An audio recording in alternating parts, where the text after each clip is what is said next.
इसमें बात करते हैं सबसे इम्पोर्टेंट टॉपिक का। ठीक है, क्या टॉपिक है वो अपना? Factor influencing the population distribution. ये 3 फैक्टर है बेसिकली जो पॉपुलेशन को इन्फ्लुएंस करते हैं, प्रभावित करते हैं। ठीक है, 3 फैक्टर कौन से? जोग्राफिकल मैंने बताया था, दूसरा इकोनॉमिकल और सोशल एंड कल्चरल फैक्टर।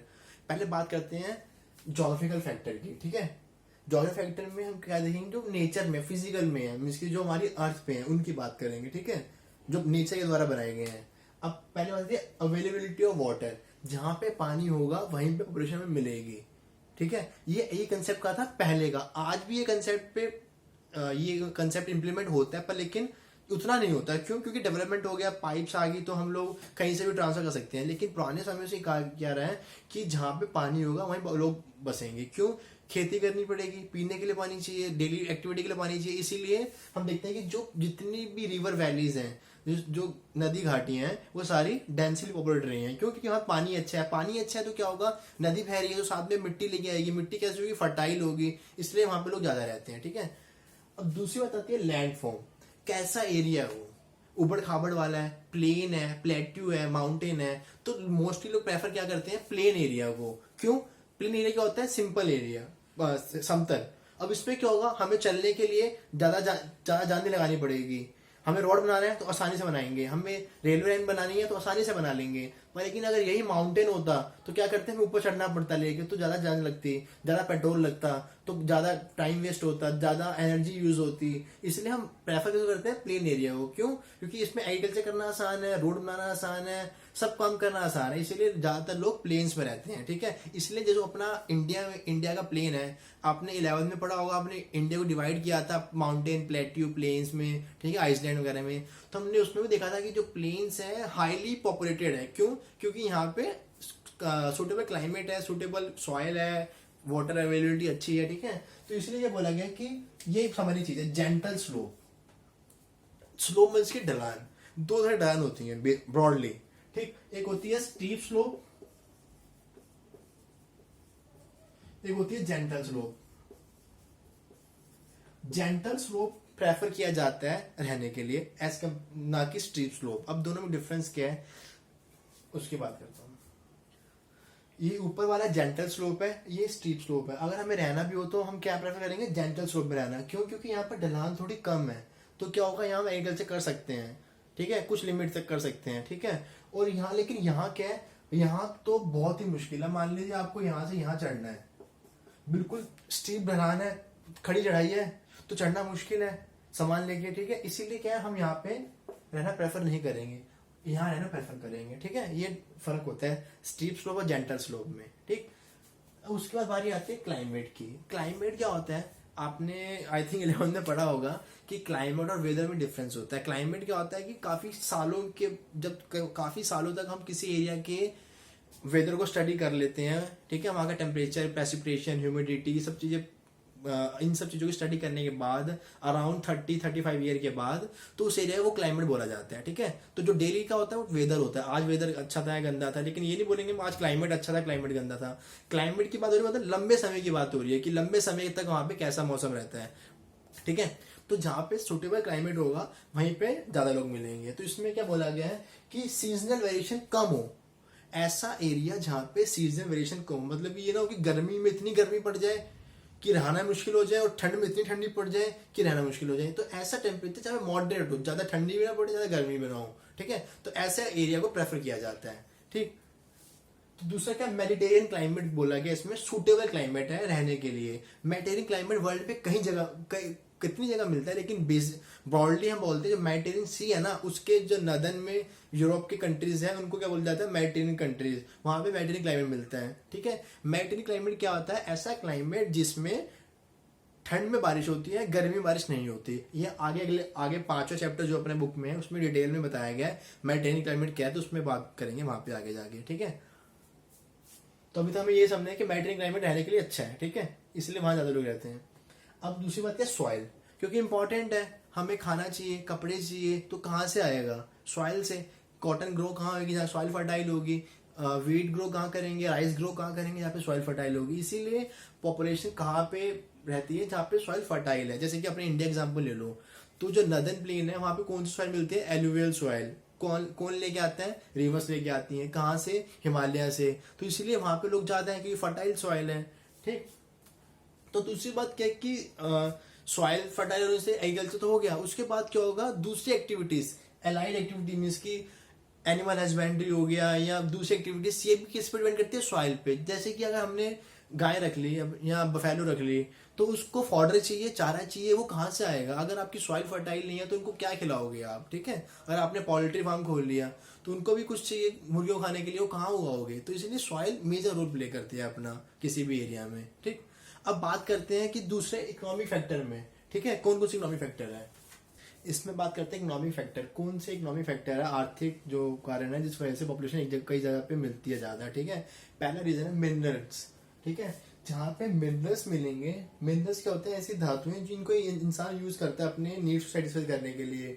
ठीक है, तो कई सारे metallic minerals, non metallic minerals, जिनमें फिर कई सारे मिनरल्स होते हैं। ठीक है, तो हम उन्हें उन्हीं एरिया में ज्यादा मिलते हैं। अब होगा क्या, जहाँ मिनरल मिलेंगे वहां क्या होगा, अट्रैक्ट करेंगे इंडस्ट्रीज को। जैसे कि अपना इंडिया में है, छोटा नागपुर प्लेट्यू है झारखंड बिहार के एरिया में, वहाँ क्या मिनरल्स हैं, तो वहाँ क्या हुए, इंडस्ट्रीज इंटरेक्ट वहाँ पे अट्रैक्ट हुई, तो वहाँ पे इंडस्ट्रीज लग गई। इंडस्ट्रीज लगेंगे तो क्या होगा, लोगों को एम्प्लॉयमेंट मिलेगा, लोगों को एम्प्लॉयमेंट मिलेगा तो वहाँ पे लोग ज्यादा आने शुरू कर देंगे, इसलिए वहाँ पे ज्यादा भीड़ भाड़ हो जाएगी।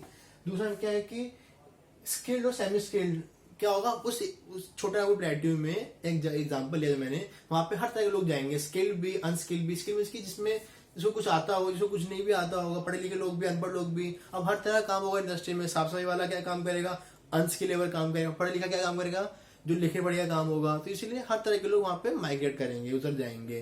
ठीक, तो इसमें बुक में एग्जांपल दिया गया, ये वर्ल्ड वाली बुक है तो इसमें वर्ल्ड का एग्जांपल देना है, तो इसमें एग्जांपल दिया गया कटांगा जाम्बिया कोपर बेल्ट। कहाँ पे है ये, अफ्रीका कंटिनेंट में, सदर्न अफ्रीका में। इसको देखना, ठीक है, कहाँ पे ये इसको वर्ल्ड मैप में देखना है इसको, और इसको याद कर लो। अगर ये पॉइंट आएगा तो इसको एग्जांपल देना ही देना है, इसी के मार्क्स हैं। ठीक है, अब उसके बाद आता है कि दूसरा फैक्टर इंडस्ट्रियलाइजेशन। ठीक, जहाँ पे इंडस्ट्रीज लगेंगी वो वहां पे भी लोग ज्यादा आएंगे। अब वहां क्या होगा, इंडस्ट्री सेटअप हुई तो पूरी सोसाइटी डेवलप होती है। जो लोग वहां काम करेंगे उनको बाकी सर्विस चाहिए, उनको बैंक भी जाएंगे वो लोग, उनके बच्चे स्कूल भी पढ़ेंगे, डॉक्टर के पास भी उनको जाना पड़ेगा। तो इससे क्या होगा कि इंडस्ट्री सेटअप होने से कई सारे और एम्प्लॉयमेंट जनरेट हो जाते हैं। ठीक है, तो इसलिए वहां क्या भीड़ भाड़ हो जाती है, लोग ज्यादा लोग जाते हैं। अब बुक में एग्जांपल है कोबे ओसाका रीजन। कहाँ है ये, जापान में है। जापान कहाँ पे है, एशिया में, आपका ईस्टर्न साइड में, आइसलैंड है लंबे से। ठीक है, तो हमें इसका एग्जांपल देना है इसमें, अगर एग्जाम में क्वेश्चन आया तो कोबे ओसाका रीजन का। ठीक है, यहाँ पे कैसे इंडस्ट्रीज है, कई तरह की इंडस्ट्रीज है, बेसिकली टेक्नोलॉजी इंडस्ट्री यहाँ पे ज्यादा है। ठीक है, आईटी सेक्टर ज्यादा है।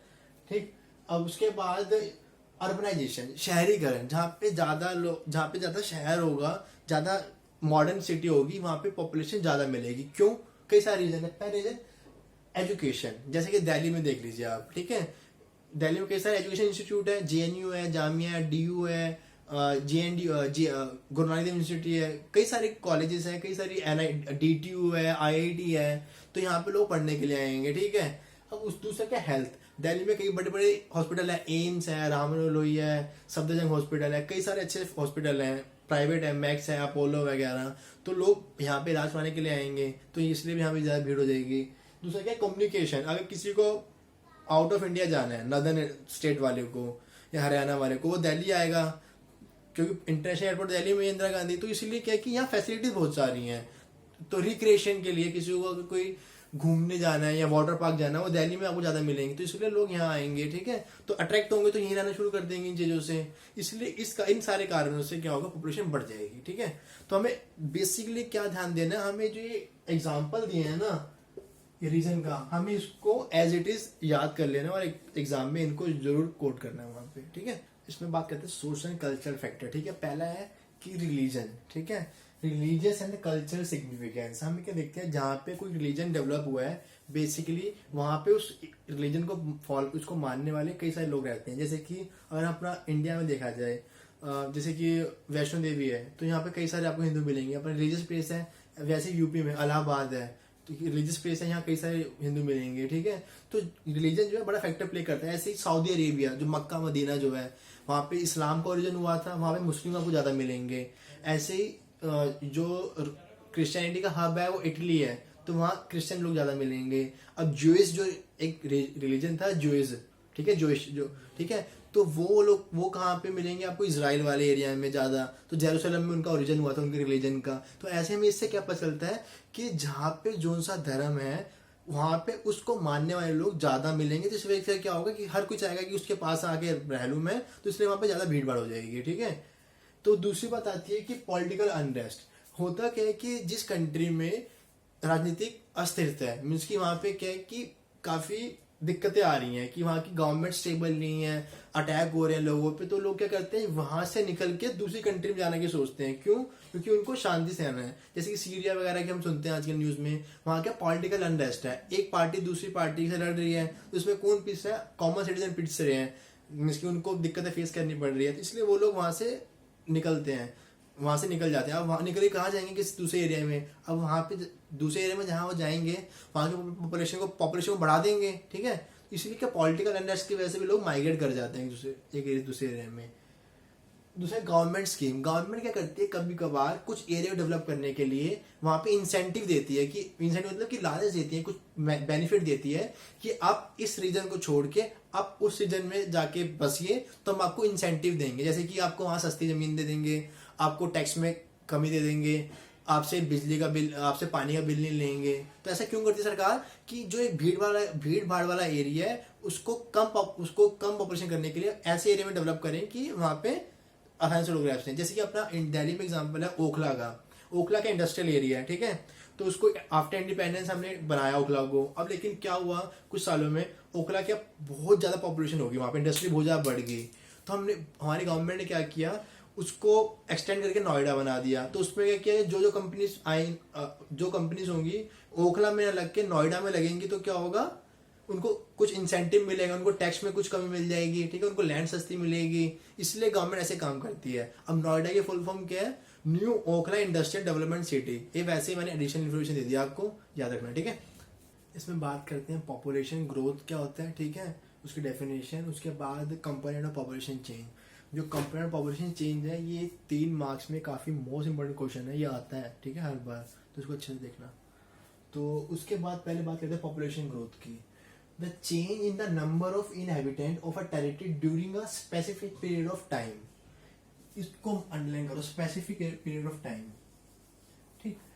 पॉपुलेशन में चेंज हुआ है किसी स्पेसिफिक पीरियड ऑफ टाइम के बीच में, जो चेंज हुआ है, इसकी जैसे 2010 से लेकर 2020 में क्या चेंज हुआ है, 2 टाइम पीरियड हो गया, स्पेसिफिक टाइम हो गया, उसको बोलते हैं पॉपुलेशन ग्रोथ हुआ है, ठीक है, कुछ टाइम पीरियड के बीच में। अब इसको कैसे दिखाते हैं, एब्सोल्यूट में या परसेंटेज में। एब्सोल्यूट में इसकी नंबर्स में, ठीक, और परसेंटेज में दिखा सकते हैं। एब्सोल्यूट को अगर हम डिवाइड कर देंगे, मल्टीप्लाई कर देंगे 100, डिवाइड कर देंगे 100 से, तो वो परसेंटेज बन जाएगा, ठीक है। तो पॉपुलेशन ग्रोथ को हम परसेंटेज में और एब्सोल्यूट दोनों में दिखाते हैं। और क्या दिखाता है ये, पॉपुलेशन की ग्रोथ किसी 2 टाइम पीरियड के बीच में। अब बात आती है कि कंपोनेंट ऑफ पॉपुलेशन चेंज।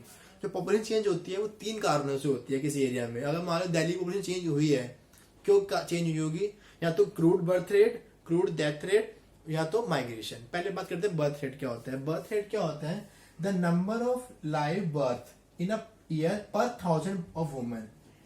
इसको याद रखना, पर 1000 ऑफ वुमेन, 1000 औरतों पे कितने बच्चे पैदा हुए हैं, जिंदा बच्चे पैदा हुए हैं, ठीक है। इसी को कैलकुलेट करने का कुछ फॉर्मूला होता है, ठीक है। तो क्या फॉर्मूला है, crude birth rate is equal to BI upon P into में 1000। अब BI क्या इंडिकेट कर रहा है, कितने लाइव बर्थ हुए हैं, ठीक है। P क्या कर रहा है, मिड ईयर पॉपुलेशन कितनी है एरिया की, उस कंट्री की, यहाँ, ठीक है। तो इसको डेफिनेशन बुक में लिखी हुई है इसकी, ठीक है। अब उसके बाद डेथ रेट, अगर ज्यादा बर्थ रेट होगा तो पॉपुलेशन बढ़ जाएगी, तो पॉपुलेशन चेंज होगी इस एरिया की। अब दूसरा क्या, डेथ रेट, अगर डेथ रेट बहुत ज्यादा होगा तो पॉपुलेशन घट जाएगी, ठीक है, इससे पॉपुलेशन चेंज हुआ। तो डेथ रेट क्या होता है, number of death in a particular year per 1000 of population in a particular region. आपको इसमें पर 1000 याद रखना, 100 मत याद रखना, ठीक है, इसमें कंफ्यूजन होती है। तो पर 1000 लोगों में कितने की बात हो रही है, यहाँ पे कितने लोगों की डेथ हो रही है। अब इसको कैलकुलेट करने का क्या फॉर्मूला है, ठीक है। तो D अपॉन में P इंटू में 1000। D क्या है, कितनी डेथ हुई है, P क्या है, मिड ईयर पॉपुलेशन एस्टिमेटेड, कितनी वहां की एरिया पॉपुलेशन है मिड ईयर में, ठीक है। अब बात आती है माइग्रेशन। माइग्रेशन क्या होता है कि एक एरिया से दूसरे एरिया में जाना किसी भी पर्पज से, ठीक है, जॉब होगी, एजुकेशन, मैरिज वगैरह, एंड बहुत सारे रीजन होते हैं। अब क्या होता है, माइग्रेशन में 2 टर्म है आपकी बुक में लिखी हुई, एमिग्रेशन और इमिग्रेशन, ठीक है। तो जैसे कि ये लिखा हुआ है, इसको ध्यान से, एमिग्रेशन क्या होता है? एमिग्रेशन मीन्स कि जो इंसान अपना एरिया छोड़ के दूसरे एरिया में जाता है, वो जो मान लो कि दिल्ली छोड़ के बंदा मुंबई गया, वो मुंबई के लिए है इमिग्रेंट, आई वाला, ठीक है। लेकिन दिल्ली के लिए क्या रहेगा? वो एमिग्रेंट, यहाँ से निकला है ना। तो इसको याद रखने का तरीका क्या है? जब हम कहीं जाते हैं तो गेट पे लिखा होता है ना एग्जिट, ठीक है। तो एग्जिट के बाहर निकलना, इसीलिए जो अपने एरिया से बाहर निकल गया वो क्या हो गया? एमिग्रेंट वहां के लिए। लेकिन जहां वो गया वहां के लिए क्या होगा? इमिग्रेंट, आई वाला, ठीक है। तो ई से एग्जिट, आई से एमिग्रेंट, इसको याद रखना।